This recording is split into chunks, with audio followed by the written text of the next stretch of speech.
अवधूत चिंतन श्री गुरुदेव दत्त. श्री स्वामी समर्थ. स्वामी भक्त हो, तुमच्या जीवनात पैशाचा प्रवाह सुरू होण्याआधी, सुख येण्याआधी आणि चांगली वेळ येण्याआधी काही संकेत मिळतात. कदाचित आजचा हा संदेश तुमच्यासाठीच असेल, म्हणून व्हिडिओ शेवटपर्यंत नक्की बघा. आज मी तुम्हाला असा संदेश सांगणार आहे जो तुमच्या मनातील भीती दूर करू शकतो. जर तुम्ही आर्थिक संकटात असाल, घरात समस्या असतील, मन अस्वस्थ असेल किंवा सतत अपयश मिळत असेल, तर हा संदेश तुमच्यासाठीच आहे. स्वामी समर्थ म्हणतात, बाळा, संकटे ही कायमची नसतात. अंधार कितीही गडद असला तरी सूर्योदय होतोच.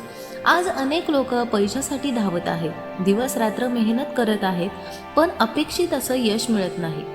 कधी कधी असं वाटतं की देवाने आपल्याला विसरला आहे, पण स्वामी म्हणतात, जिथे तुमची शक्ती संपते तिथूनच माझी कृपा सुरू होते.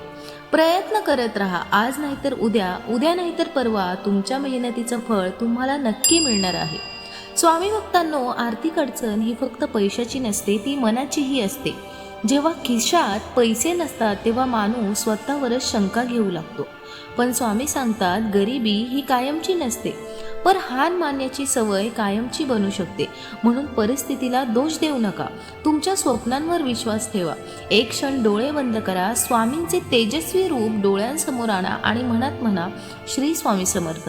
पहा, मन शांत व्हायला सुरुवात होईल, कारण नामस्मरणामध्ये अपार शक्ती आहे.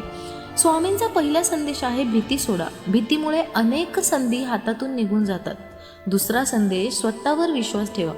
जग तुमच्यावर विश्वास ठेवो किंवा न ठेवो, स्वतःवरचा विश्वास कधीच सोडू नका. स्वामींचा तिसरा संदेश आहे, कर्म करत राहा. फळाची चिंता करू नका. तुम्ही तुमचे कर्म जर प्रामाणिकपणे करत असाल तर तुम्हाला त्याचे फळ नक्कीच मिळणार आहे. चौथा संदेश, वाईट काळ हा शिक्षक असतो. जो वाईट काळातून शिकतो तोच मोठा होतो. पाचवा संदेश, दुसऱ्यांचा मत्सर करू नका. दुसऱ्यांचा जो काही मार्ग आहे त्यामध्ये अडथळा आणू नका. तुमचा मार्ग वेगळा आहे, तुमचा वेळ वेगळा आहे.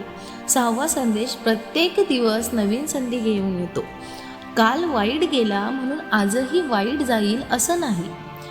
कालचा दिवस जर चांगला नसेल तर आजचा हा दिवस नक्कीच चांगला असेल. सातवा संदेश, माझ्यावर विश्वास ठेव. स्वामी म्हणतात, भिवू नकोस, मी तुझ्या पाठीशी आहे.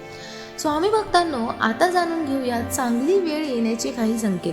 अचानक मन जर तुमचं सकारात्मक होत असेल, सतत नामस्मरण करण्याची इच्छा होत असेल, अडकलेली कामं हळूहळू मार्गी लागणे, योग्य लोकांची भेट होणे, नवीन संधी मिळणे, हे संकेत असू शकतात की स्वामींची कृपा तुमच्यावर होत आहे.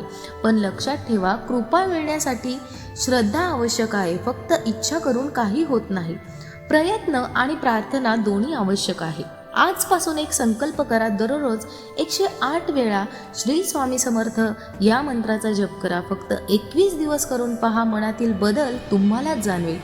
मित्रांनो, जर तुम्ही सध्या कठीण परिस्थितीत असाल तर हा संदेश लक्षात ठेवा. देव उशीर करतो पण अंधारात सोडत नाही. ज्याच्याकडे श्रद्धा आहे त्याच्याकडे उद्याची आशा आहे. हार मानू नका, कारण तुमची सर्वात मोठी संधी कदाचित पुढच्याच पावलावर असेल. हे स्वामी, ज्यांनी हा व्हिडिओ पाहिला आहे त्यांच्या जीवनातील आर्थिक, मानसिक आणि कौटुंबिक अडचणी दूर करा. त्यांच्या घरात सुख, शांती आणि समृद्धी नांदो. त्यांच्या मनाला धैर्य द्या आणि त्यांच्या जीवनात यशाचे नवीन दरवाजे उघडा.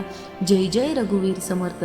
अशाच प्रेरणादायी व्हिडिओसाठी आपल्या सुप्रिया वाईब्सच्या चॅनलला नक्की सबस्क्राईब करा. तोपर्यंत श्री स्वामी समर्थ. जय जय स्वामी समर्थ. धन्यवाद.